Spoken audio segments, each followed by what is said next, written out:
Ganó a Boca por penales en el Superclásico de reserva que se jugó hoy por las semifinales del campeonato, luego de igualar en los 90 minutos y en los siguientes 30 minutos en el tiempo extra de 0-0. En los penales, River se quedó con el partido y pasó a la final del torneo que va a jugar contra Racing. Realmente un partido muy similar a lo que se puede llegar a ser un Superclásico de primera división, en donde hay muy pocos errores, hay muy pocas llegadas también, muy pocas situaciones de gol.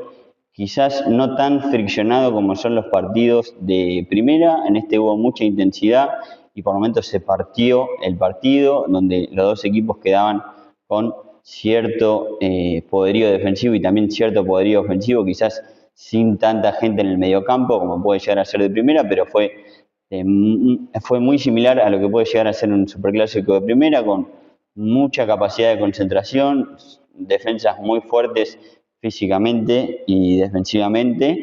y también muy pocos errores y también obviamente muy pocas situaciones de gol. Si bien no hubo situaciones de gol, en el primer tiempo Boca fue el dominador del encuentro de alguna manera, o el protagonista del encuentro en los primeros 45 minutos, era el local, era River quien había sufrido bastantes bajas por la pretemporada de primera, en donde varios jugadores que tranquilamente hubieran jugado este partido, como que son titulares en este equipo, Spiff, Lucero, que es el 3, después estaba Yutiel Susano también en la defensa, y Tobías Goitía, que si bien no tuvo tanta interacción con reserva, seguramente hubiese jugado este encuentro, pero bueno, los cuatro están con la primera, había sufrido varias bajas River y tuvo dificultades para armar el 11 inicial, entonces jugaron centrales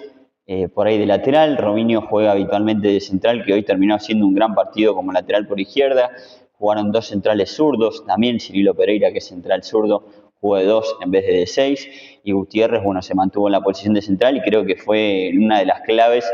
esa saga central, más Robinho jugando de 3, que tuvo que marcar a Gelini. Gelini ya ha tenido contacto con la primera división y lo marcó muy bien durante casi todo el partido, no terminó llegando a jugadas de gol. Casi Gelini era el capitán, una de las figuras de Boca, y la verdad es que Robinho, siendo su segundo o tercer partido en la categoría de reserva, vino este año a River,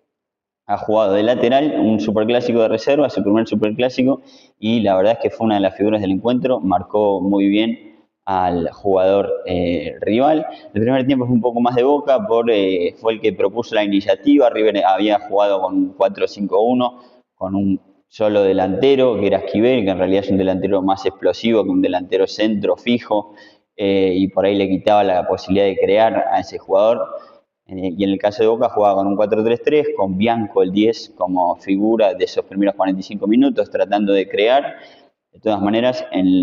hubo muy pocas situaciones en donde alguno de los dos equipos haya puesto a su jugador más habilidoso mano a mano con algún defensor, o haya tenido la posibilidad de crear, o hayan quedado mano a mano. La verdad es que lo fuerte de este partido fue lo defensivo, no hubo muchas llegadas de gol. El primer tiempo fue un poco más Boca por la iniciativa y no tanto por las llegadas, aunque fue un poquito más que River. En el segundo tiempo ya River sí cambió el esquema, puso un delantero centro y formó con un 4-3-3, jugó con Jerez de delantero central, con Esquivel, su jugador más habilidoso, su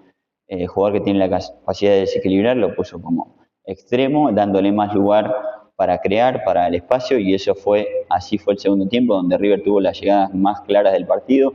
tuvo la capacidad de romper ese 0, que terminó siendo 0-0 del partido. Esquivel tuvo una chance muy clara de gol, después hubo otra chance muy clara de gol, donde el arquero de Boca terminó siendo la figura del encuentro, lo terminaron convirtiendo los delanteros de River como figura del encuentro, pero bueno, fue River en este segundo tiempo quien tuvo la chance de generar algún tipo de peligro más. Después no hubo tantas situaciones de gol, fue un partido más bien medido,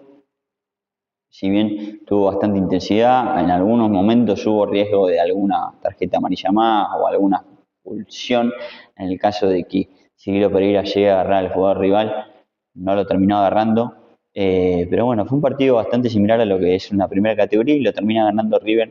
en los penales, en donde uno de los jugadores que convierte es un jugador debutante hoy en la categoría de reserva, convierte el último penal, que es Meloni. Los penales no hay mucho para analizar, pero bueno, realmente el que tuvo la llegada más clara, es el que tuvo más contratiempos para formar el equipo, parece que fue River y que lo pudo sacar adelante, incluso jugando de visitante, sin haber ganado los anteriores clásicos en esta categoría, y se termina ganando el premio de llegar a la final. Boca jugó con Gelini titular también, jugó con ese 4-3-3, en el segundo tiempo entró Sufiaurre, que también ya tuvo partidos en la primera división, tuvo partidos por Copa Sudamericana también, Copa Libertadores incluso, ha tenido bastante actividad en la primera de Boca a comparación a los otros jugadores. River alguno que otro también, obviamente, De la Cuesta fue el capitán del equipo y ha tenido su titularidad con Gallardo como entrenador de River y en la primera división de River.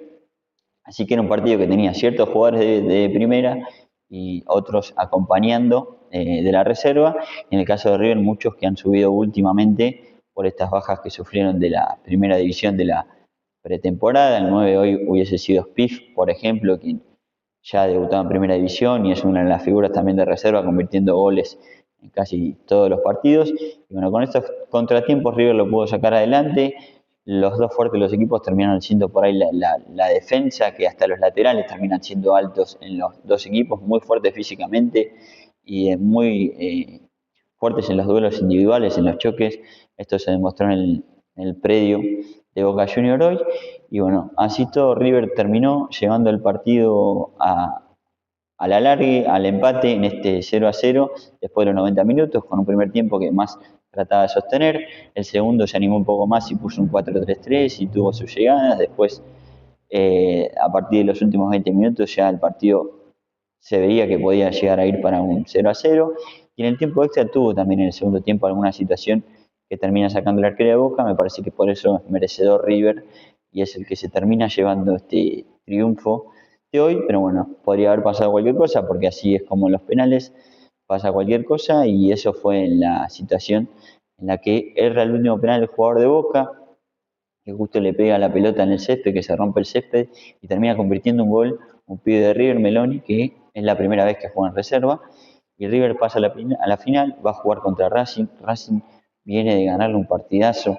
a Vélez, también fue al largue, los dos equipos hicieron un gran desgaste físico hoy, así que van a jugar la final en la cancha de Banfield. River Racing, Racing que le ganó al candidato quizás a ganar el título, que es Vélez, uno de los más fuertes en esta categoría, y van a jugar dos equipazos también con sus bajas, porque Racing hoy le echaron a su jugador, mejor jugador de alguna manera, o su jugador que es convocado a las selecciones juveniles, que es Tello, así que vamos a ver probablemente un partidazo entre River y Racing, a ver quién se va a quedar con el título de la categoría de reserva, este primer campeonato de la segunda categoría sería del fútbol argentino.